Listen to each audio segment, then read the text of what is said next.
Assalamualaikum warahmatullahi wabarakatuh. Waalaikumsalam warahmatullahi wabarakatuh. Waalaikumsalam. Warahmatullahi wabarakatuh. Bagaimana kabarnya kalian? Apakah sehat semuanya? Alhamdulillah sehat. Alhamdulillah. Alhamdulillah baik. Baik. Alhamdulillah. Oke. Pertama-tama saya ingin mengucapkan terima kasih kepada kalian yang sudah meluangkan waktunya untuk mengikuti kegiatan bimbingan kelompok ini. Sebelum kita mulai kegiatannya, alangkah baiknya kita berdoa terlebih dahulu ya teman-teman. Menurut kepercayaan masing-masing. Berdoa dimulai.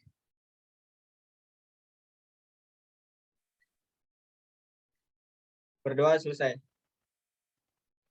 Alhamdulillah, mudah-mudahan apa yang kita pelajari hari ini bisa bermanfaat untuk kita semua. Sebelumnya, teman-teman di sini ada yang pernah mengikuti kegiatan bimbingan kelompok belum sih?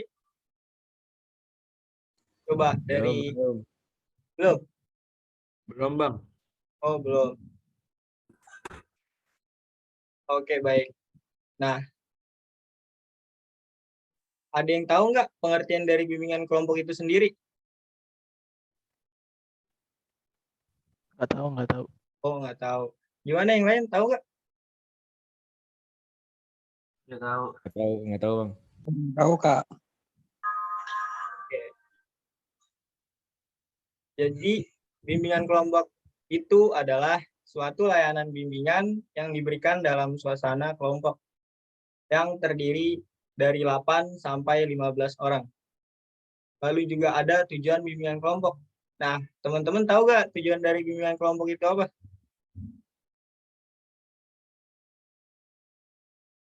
Tahu nggak nih kira-kira?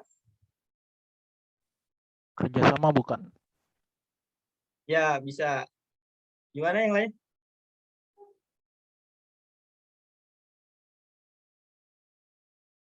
Untuk Oke, kerjasama baik. sih, Bang. Ya, boleh. Jadi, tujuan dari bimbingan kelompok ini untuk memungkinkan siswa secara bersama-sama memperoleh berbagai informasi atau bahan materi dari konselor. Nah, dalam bimbingan kelompok ini, karena dilakukan secara online, ada tata cara pelaksanaannya sendiri. Jika saya bertanya, teman-teman bisa raise hand atau langsung menyalakan mic-nya. Bisa dipencet tuh raise hand-nya jika ingin bertanya. Lalu, saya akan mempersilahkan satu persatu dari kalian untuk berpendapat. Di dalam bimbingan kelompok ini juga mempunyai asas-asas bimbingan. Yang pertama ada asas kerahasiaan, di mana semua yang hadir harus menyimpan dan merahasiakan data dan informasi yang didengar dan dibicarakan dalam kelompok. Terutama hal-hal yang tidak layak diketahui orang lain.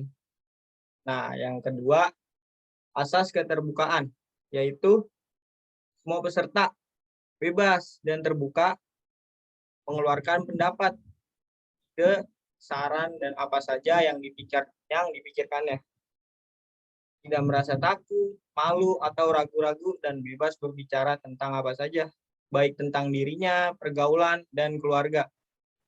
Nah, yang terakhir ada asas kesukarelaan, yaitu semua peserta dapat menampilkan dirinya secara spontan tanpa disuruh-suruh atau malu-malu atau dipaksa oleh teman yang lain.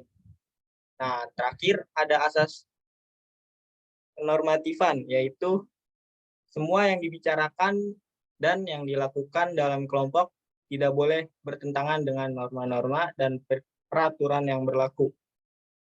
Semua yang dilakukan dan dibicarakan dalam bimbingan kelompok harus sesuai dengan norma-norma dan kebiasaan-kebiasaan yang berlaku. Nah, keempat asas tersebut harus benar-benar dilaksanakan agar kegiatan layanan bimbingan kelompok dapat terlaksana dengan optimal.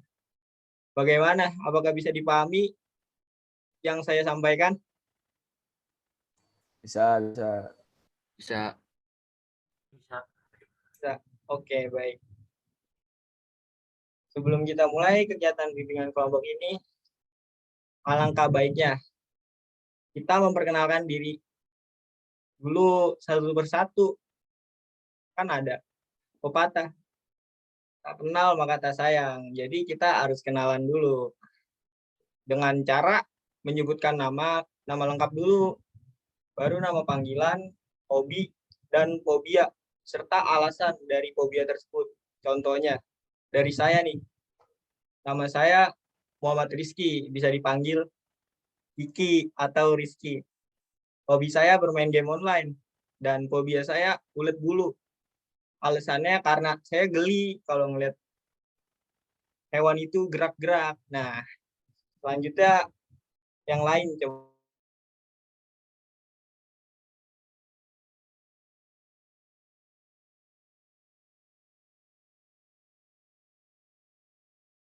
Sorry bang, masih di mute. Mungkin yang dari yang kacamata dulu, baru geser ke yang lain. Nama lengkap, nama panggilan, hobi sama fobianya apa, serta alasan fobianya. Oke. Nama saya Koam Adli. Panggilannya Aat. Hobi saya olahraga sama main game. Fobia saya kalau ngeliat kecoa. Soalnya Oke, jijik, apalagi kalau terbang loh. Ya, makasih. oke. Aat ya, bisa dipanggil Aat. Oke, lanjut, silakan Ya, Bang. yang lain.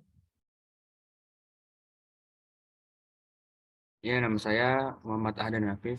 Biasa dipanggil Rafif. Terus fobia saya kecoa sih sama. Soalnya geli.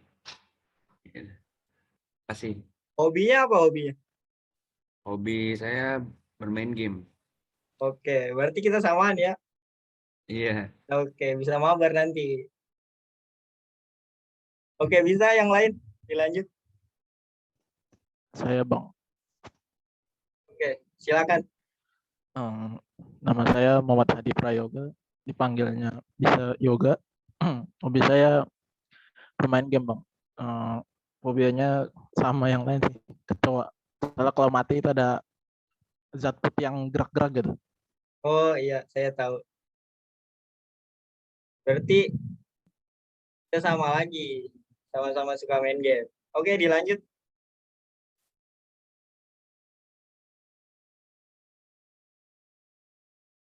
Mungkin yang kacamata hitam. Nama saya Muhammad Arif Kadir, biasa dipanggil Alif. Hobi saya bermain game, hobi saya ketinggian. Oke, baik. Mungkin yang temboknya hijau tuh, dipersilakan. Ya, perkenalkan, nama saya Alfian Ginter Ramadan. Hobi saya main game sama berenang. Fobia saya denger suara-suara nyaring yang dari kecil lama-lama gede gitu. Pokoknya dah. Oke, baik. Persilakan, coba. Tuh, yang pakai headset tuh.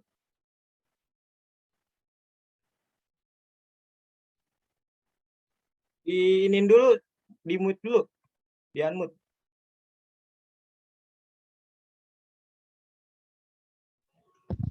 Kenalin, nama saya Jikri Akmal Parezi, biasa dipanggil Jikri. Hobi saya main game, terus fobia saya sama ular. Oke, baik. Ini kayaknya yang dua kendala suara atau bagaimana? Oke, coba itu yang lagi di toko mungkin. Suaranya enggak ya?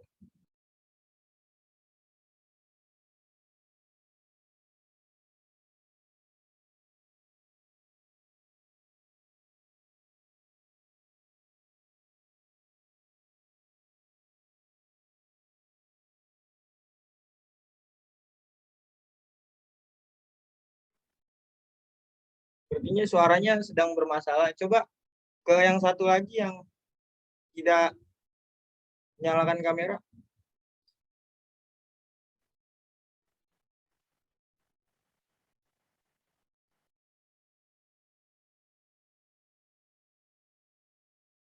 Sepertinya sama. sedang bermasalah mic-nya sepertinya. Oke, baik. Jadi saya ada game. Gamenya cukup seru pokoknya. Jadi gamenya itu jika saya bilang pegang kuping, berarti pegang kuping. Tapi dengan clue saya bilang. Oke? Coba didengarkan baik-baik ya. Saya bilang pegang kuping.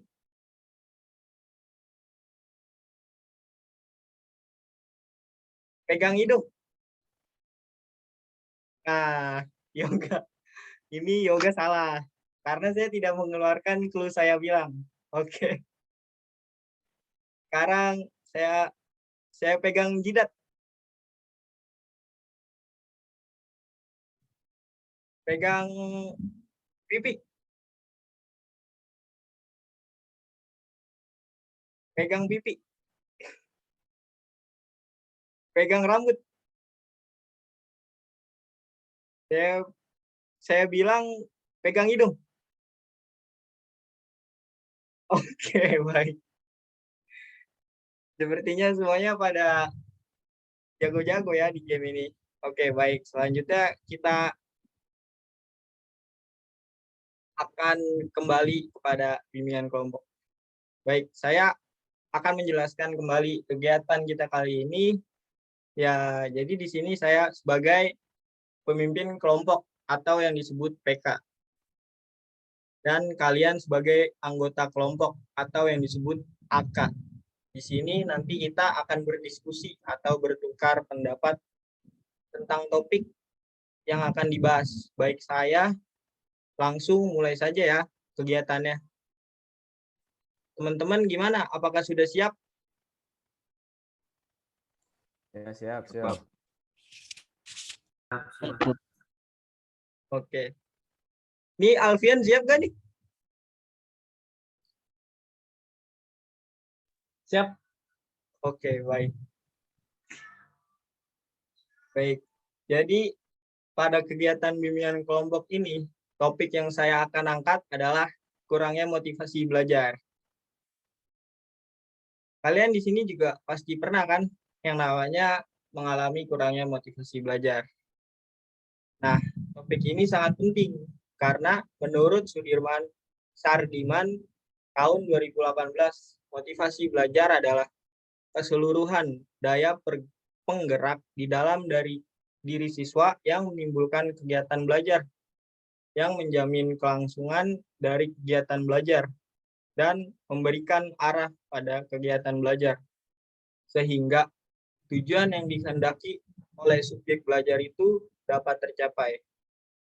Nah, kalian ada yang tahu nggak apa aja jenis motivasi belajar? Yang mau jawab dipersilakan.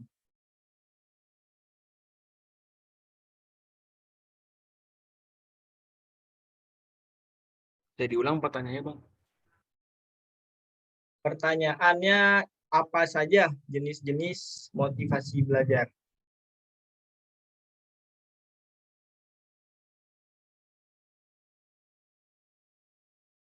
Coba, mungkin ada yang tahu?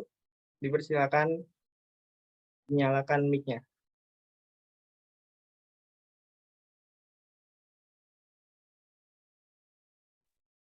Jadi motivasi belajar tuh terbagi menjadi dua jenis. Yang pertama, motivasi belajar intrinsik, yang kedua ekstrinsik.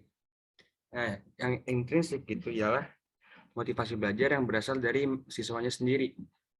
Sedangkan yang ekstrinsik merupakan motivasi belajar dari luar. Misalnya kayak belajar di di lingkungan sekitar gitu. Gitu aja sih, Bang. Oke, baik. Coba yang lain mungkin bisa menjawab. Alfian mungkin bisa menjawab.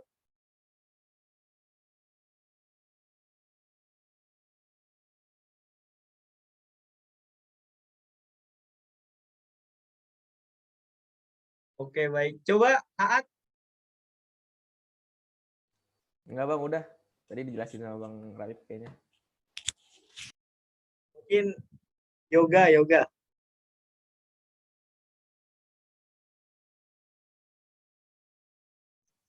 Bentar Bang, ada kendala bentar. Oke, siap. Coba Kak Alif Nadir. Jadi sudah cukup sih yang dijelaskan sama Tip. Oke, baik. Jikri mungkin?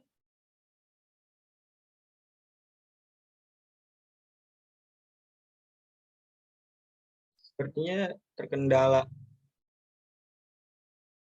Ya. Tengku. Atau mungkin Wisnu?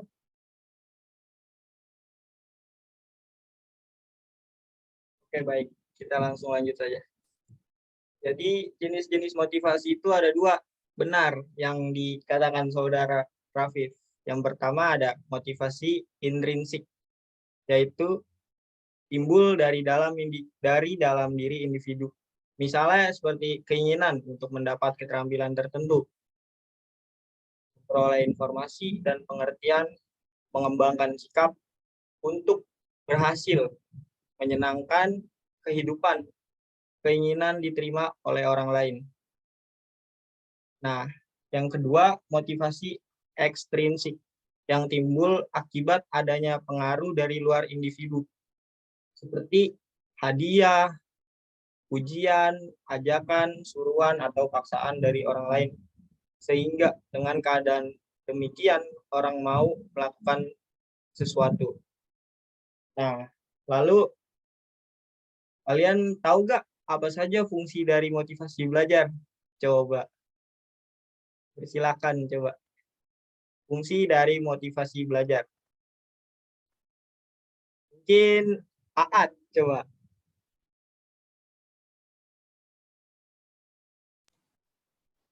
Mungkin agar kita jadi semakin termotivasi untuk belajar gitu kan. Jadi lebih giat, jadi lebih mau untuk belajar. Dari yang awal malas misalnya. Oke, baik. Jadi penyemangat lah ya. Iya. Mungkin yang lain dipersilakan. Ya, saya. Mungkin apa dulu? Silakan Rafif dulu mungkin, nanti baru ke Alfian. Oke. Fungsi dari motivasi belajar adalah sebagai tenaga penggerak untuk mendorong, mengarahkan, dan menentukan seseorang. Oke. Sebagai dorongan ya. Dipersilakan kepada Alfian, coba.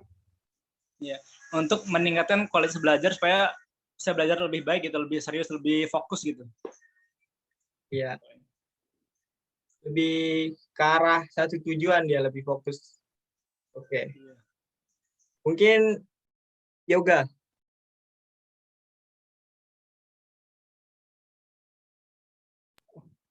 Pertanyaan apa? Fungsi dari motivasi belajar. Membangun semangat dalam belajar dan menekuni. Oke, baik. Coba Alif Nadir. Sebagai pendorong untuk keinginan siswa agar timbul rasa ingin belajar. Oke, baik. Jikri, apakah dan Tengku sudah? Sepertinya masih terkendala sinyal. Oke, kita lanjut. Fungsi dari motivasi belajar adalah yang pertama, mendorong timbulnya tingkah laku atau perbuatan. Jadi tanpa motivasi tidak akan timbul suatu perbuatan, misalnya belajar. Nah, yang kedua, berfungsi sebagai pengarah, yang artinya mengarahkan perbuatan untuk mencapai tujuan yang diinginkan.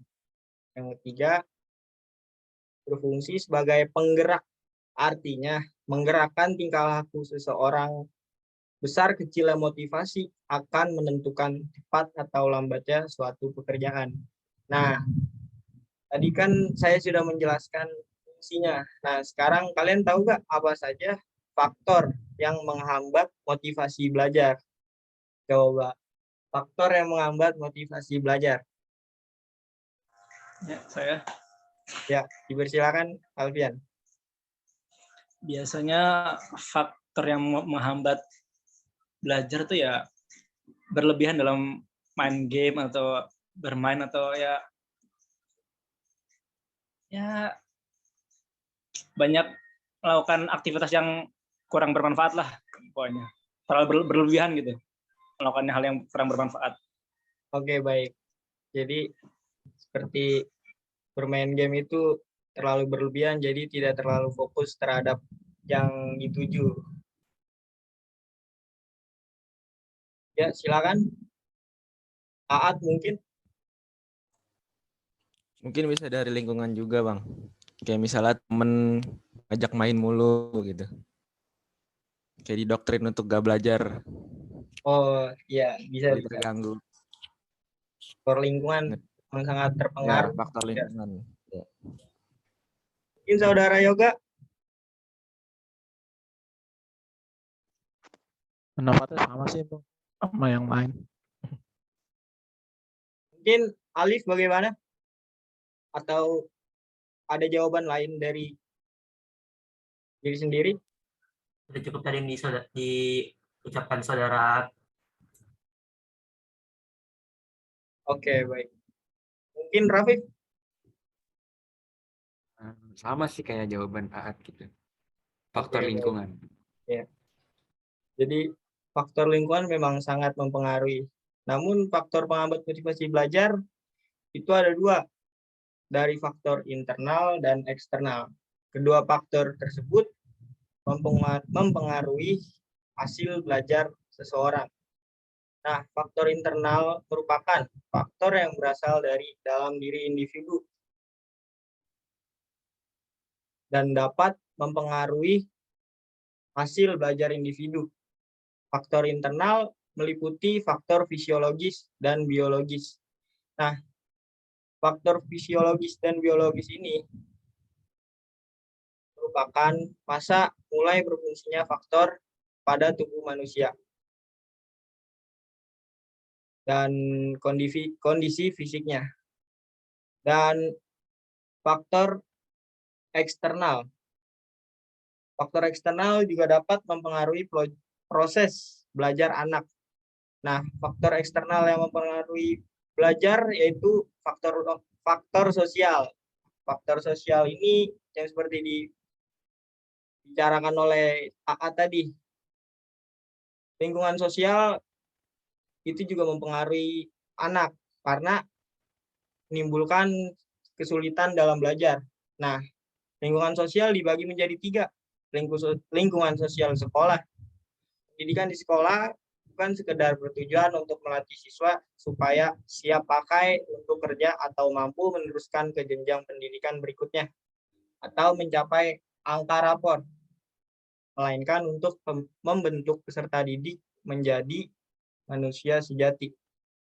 Nah, selanjutnya ada lingkungan sosial masyarakat. Kondisi lingkungan masyarakat tempat tinggal siswa juga mempengaruhi proses belajar anak. Lingkungan siswa yang kumuh, banyak pengangguran, dan banyak teman sebaya di lingkungan yang tidak sekolah dapat menjadi faktor menimbulkan kesukaran belajar bagi siswa. Nah, yang terakhir ada lingkungan keluarga. Keluarga merupakan tempat pertama kali anak belajar. Oleh karena itu, lingkungan keluarga sangat mempengaruhi proses belajar anak. Nah, terakhir, kalian tahu nggak apa saja dampak positif motivasi belajar? Coba dipersilakan. Yang tahu, dinyalakan saja mic-nya.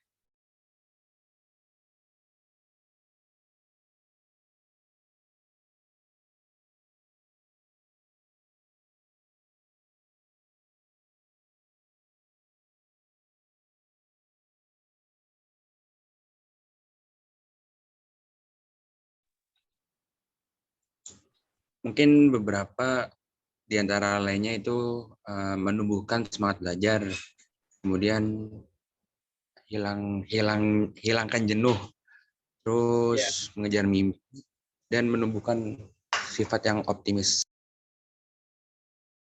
Ya, baik. Coba yang lain. Aat mungkin. Alfian, ya. Dipersilakan. Oke.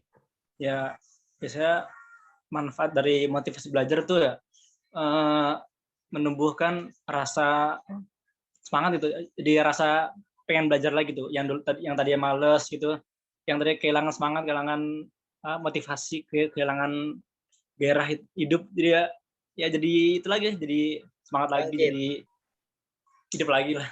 Ya. Jadi karena adanya motivasi belajar jadi lebih bangkit lagi mencapai Bangkit lagi. tujuan. Ya. Coba Aat. Lebih jadi kayak mereka punya tujuan gitu Bang kalau belajar. Kayak kalau belajar tuh ada sesuatu yang bisa dicapai gitu. Nggak cuma sekedar Oke. belajar doang. Mungkin Alif Nadir jika ada pendapat. Siswa mampu menumbuhkan semangat belajar, lalu siswa dapat memiliki tujuan dalam mimpi mereka dan membuat siswa menjadi pantang menyerah. Ya. Bagus sekali. Mungkin Yoga.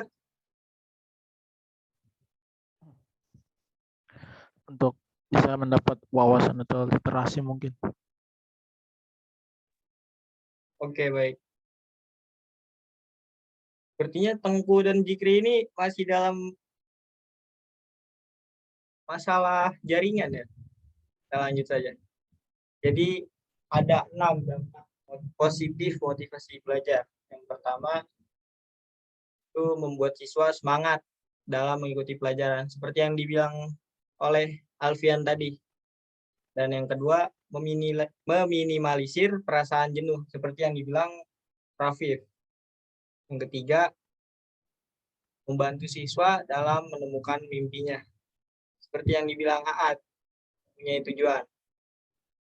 Dan yang keempat ada menumbuhkan sikap optimis dalam diri siswa. Nah, yang terakhir ini ada mengajarkan siswa untuk tidak mudah menyerah. Jadi jangan takut gagal, harus berani dan melihat suatu masalah sebagai tantangan bukan rintangan. Baik, sebelum kita akhiri kegiatan bimbingan kelompok ini, saya mau minta satu persatu dari kalian untuk berkomitmen dari topik yang kita bahas tadi tentang masalah dalam belajar. Contohnya, saya berkomitmen akan memperhatikan guru di kelas ketika guru mengajar agar lebih fokus dan mengerti. Ayo teman-teman, siapa dulu yang mau mulai berkomitmen? Silakan. Saya dulu, Bang. Iya. Saya berkomitmen untuk terus menghormati guru yang sedang mengajar pada saya agar ilmunya menjadi berkah. Oke, baik. Mungkin yang lain? Saya Bang. Ya, dipersilakan. Saya berkomitmen kalau saya akan bangkit dari yang tadinya malas, tadinya ya jarang belajar ya. Saya akan lebih sering belajar, lebih semangat lagi lah untuk menggapai impian saya ya. Ya, bagus sekali. Mudah-mudahan tercapai impiannya. Amin. Mungkin yang lain? Ya Bang. Ya, Aat dipersilakan. Berkomitmen lebih pinter-pinter milih waktu gitu. Kalau waktunya nge-game, kalau belajar. Terus kalau pas waktunya belajar itu benar-benar diseriusin lagi. Oke. Lebih matiin dulu. Ya. Mungkin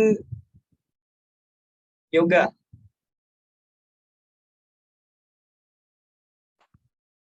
Komitmen dalam belajar adalah setiap apabila guru sedang menerangkan, saya bisa mencatat poin-poin terpenting dalam pelajaran tersebut. Ya, bagus sekali. Mungkin Alif Nadir. Saya berkomitmen agar saya bisa belajar dengan baik, agar mampu meraih cita-cita saya. Oke, baik. Mungkin Jikri ya, apakah sudah bisa mendengarkan dan Tengku?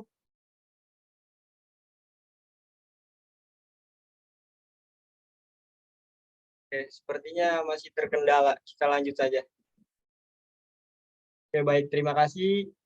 Sebelum kita akhiri kegiatan kita kali ini, apa sih kesan dan pesan teman-teman pada kegiatan bimbingan kelompok ini nih? Coba satu persatu. Ya bang, Ya, dipersilakan. saya jadi lebih ngerti akan motivasi itu penting untuk belajar. Motivasi belajar itu penting untuk belajar. Supaya belajar kita itu ada tujuan sama nggak bosen gitu. Lebih jelas belajarnya. Oke. Silakan yang lain. Ya, saya.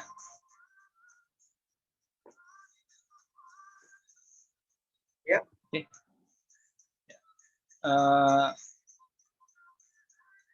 Kesan dan pesan saya, saya jadi ingin bangkit dan termotivasi apa?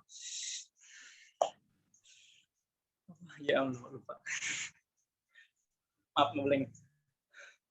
Saya jadi ingin bangkit untuk ingin merubah diri saya untuk lebih rajin lagi untuk belajar, karena kita semua harus menggapai impian kita, karena kalau kita nggak belajar, impian kita nggak bakal tercapai. Jadi ya kita harus belajar. Oke, baik. Mungkin dengan belajar kita bisa fokus dengan apa yang kita tuju. Boleh? Yoga.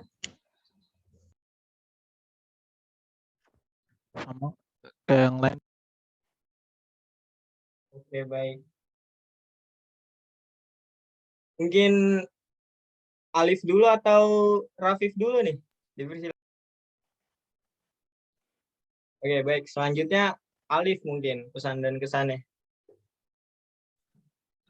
Kesan saya sih ini dalam kegiatan kali ini saya mampu menambah wawasan saya dalam hal kegiatan apa tuh semangat belajar. Dalam hal semangat belajar ternyata itu penting. Gitu aja sih dari saya. Iya. Jadi dalam kegiatan ini bisa menjadi penyemangat dalam belajar. Mungkin Rafif. Oke, kesan saya dalam mengikuti kegiatan ini, saya dapat mendalami apa itu motivasi belajar, kekurangan atau kelebihan. Jadi saya dapat dapat membuat saya semangat belajar gitu. Oke. Mungkin Jikri. Nyala udah bagus belum? Ya, silakan. Halo, untuk saya sih untuk menambah wawasan saja sih Kak. Oke, baik. Ungku dan Wisnu sepertinya masih masalah ya jaringannya. Halo? Berarti masih masalah jaringan ya, Rafif? Teman kita Tengku dan Wisnu ini. Iya sih Bang, kayaknya soalnya dia mic-nya nggak nyala juga kan dari tadi. Oke, baik, kita lanjut saja. Baik, terima kasih kepada teman-teman semua yang sudah menyampaikan kesan dan pesannya. Bagaimana teman-teman untuk kegiatan bimbingan kelompok selanjutnya? Apakah bisa diadakan minggu depan? Insya Allah. Insya Allah. Insya Allah. Halo Kak.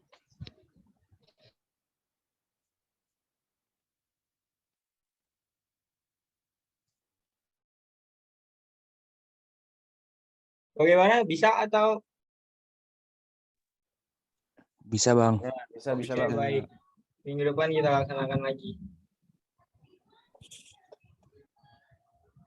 Oke, baik. Terima kasih teman-teman atas waktunya. Semoga kegiatan bimbingan kelompok ini bisa bermanfaat untuk kita semua.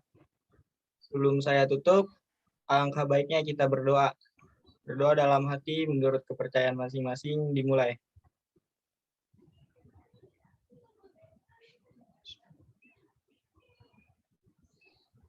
Baik, berdoa selesai. Oke teman-teman, terima kasih sekali lagi. Mohon maaf jika ada salah kata dari saya. Wallahul muwaffiq ila aqwamit thoriq. Wassalamualaikum warahmatullahi wabarakatuh. Waalaikumsalam. Warahmatullahi wabarakatuh. Ya, silakan sudah boleh live ya teman-teman. Terima kasih kepada teman-teman. Terima kasih, Kak.